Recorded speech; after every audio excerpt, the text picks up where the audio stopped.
Revelation 1042. From the 8th of August 1939. Spiritual leader. Why calling for help is necessary.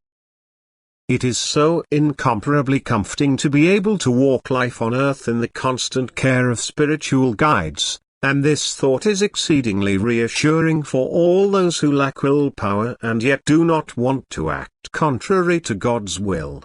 Whoever lives in constant threat, must also know constant protection around him, in order not to become fearful in spite of the threat.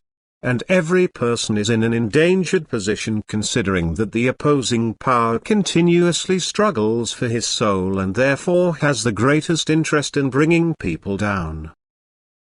But if man takes his refuge in the spiritual forces, which were associated with him for protection for the earthly career, these can now carefully protect the earthly child and block the way for the bad forces to man's soul, and this means an enormous relief for the struggling soul.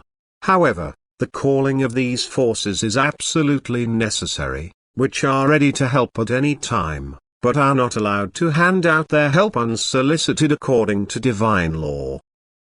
For the love power of these perfected spirit beings is so great, that they would not let any earthly being get into trouble and danger of its own accord, but consequently there would also be no possibility for man to get into danger at all, and the dangers on the other hand must influence the earthly child to be active of its own accord and also even to call for spiritual help of its own accord, in order to thereby express free will, which must inevitably first be offered to the Father in heaven.